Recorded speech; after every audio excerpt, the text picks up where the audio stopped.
Glad to be here. Excited about the season, excited about Thursday night for a multitude of reasons. Ready to get going back after unsuccessful season last year. So certainly a lot to prove from that aspect.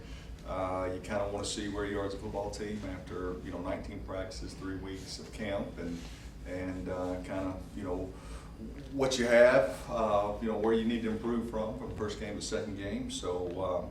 We're ready to go. We'll practice today, practice tomorrow, walk through Wednesday, be ready to go on Thursday. Hey, talk a little bit about senior leadership. We've talked a little bit about that during the preseason. It's been really good, guys.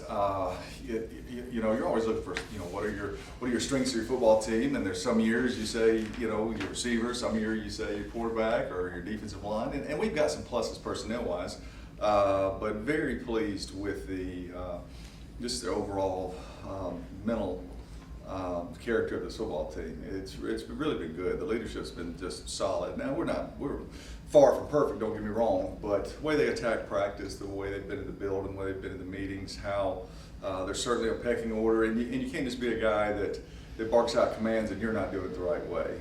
That kind of negates, and we've had some seasons like that. So just very pleased with the 21 seniors, which is basically the same as last year. But I would tell you that this is a very hungry senior group because there's not a lot of stars, not a lot of preseason accolades guy. A lot of these guys this is the first time they've been starters, the first time they've been in leadership roles.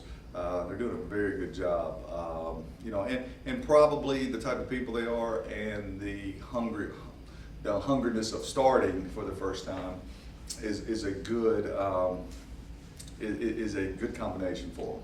I know this is a sports writer's cliche, but do you guys have maybe a chip on the shoulder from last year? Yeah, I would certainly hope so, even though, like I said, there's a lot of first-year starters, okay, and maybe they were not, they weren't on the field for some of those close losses last year, but they certainly were in that locker room.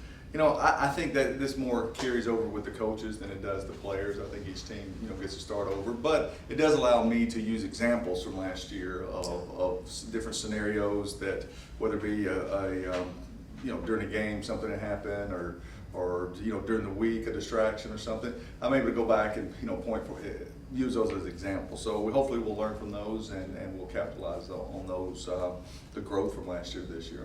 I'm sure everybody will want to talk personnel in a minute, but one thing I want to know is if you've gone through basically the whole preseason work, focusing on yourself, and now you're in game week mode, right? And it's a short game week mode. Yeah. So just talk a little bit about finally getting to look at somebody else on film. Well, yeah, that's always exciting. We started doing that last week, and make sure we gave ourselves like a normal week. So you've had 7, 8, 10 days, but you're right. There is early in the year. You're still working on yourself as much or more as you are the opponent, and that's what I told the kids too. That we're playing an opponent, but you're playing yourselves first and foremost. Our philosophy is to beat the game, okay, from a penalty standpoint, procedure standpoint. No matter who you're lining up and blocking, are we going to the right people? You got to beat the game first and stay out of long yardage situations and turnovers and things like that. But then there is some specific things based on who you're playing. But with it being the first game, both teams can have new wrinkles, can be playing new schemes, and you won't know that until you get into the game, and then you got to make adjustments from there. But today's first day of school, and so there's adjustments that come with that. And then Thursday you'll have a game during school, basically during a school day week, and so there'll be a little bit of I don't use the word adversity, but there's a little bit of newness that comes with that, and we'll have to make sure that we overcome. Sure. Are there any other intangibles leading up to this game? I don't know. There's some guys.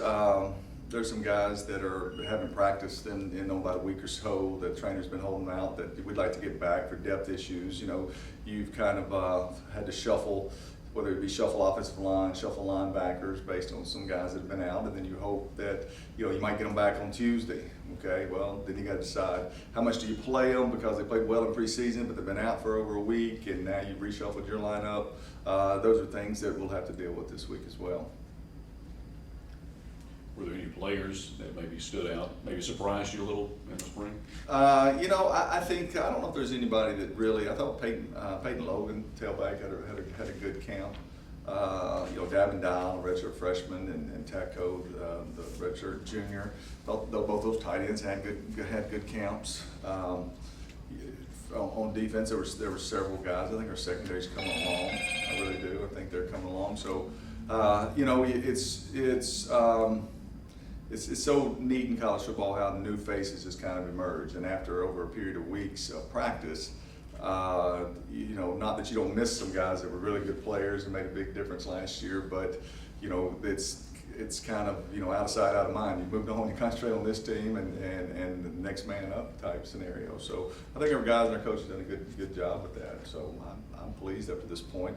Now, like I told our guys, just because you've got good leadership, just because I like the vibe in the building, that doesn't guarantee success on Saturday. It doesn't. Now it gives you a chance. Yeah. It certainly gives you a chance. You better be very talented if you're going to overcome not having that.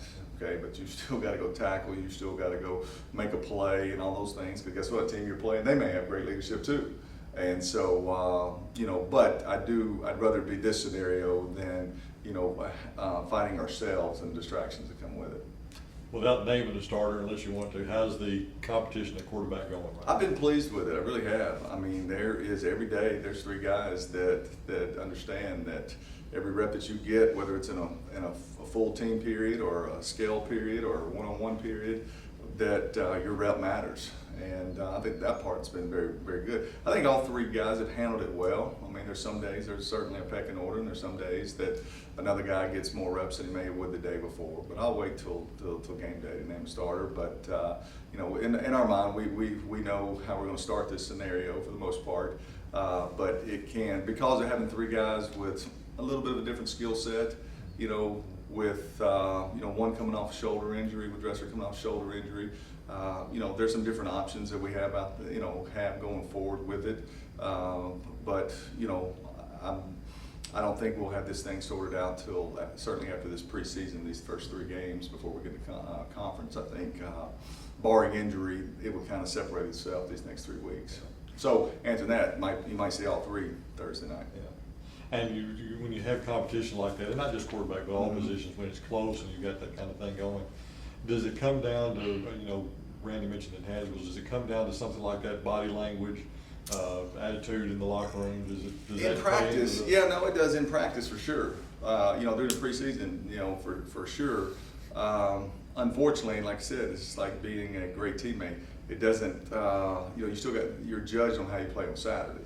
Okay, and it's not a popularity contest. It's who can stand there and make the throw with something at his feet and something coming at his head, and you know, you need the receivers to make the play for you, or the back to pick up the blitz for you, so you can be successful. So when you're when they're all three very similar in abilities, even though they got different styles, sometimes it comes to situational of you know, just like in pro football, if you're not a $30 million a year guy, right, and you know, a guy you've never heard of can step in there and move the football team, and all of a sudden he's your starter, because you know, we don't care who it is, whoever's playing the best and has those, you can think you may not even see from the box, right, but we see it on tape when we looked where there was an unblocked guy bearing down on him, and one guy may throw the ball away, but the other guy may stand in there and quarterback and make the throw and get the completion, and now all of a sudden we're in the red zone with a chance to score.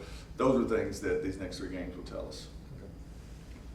What else do you know about this opponent coming up Thursday night?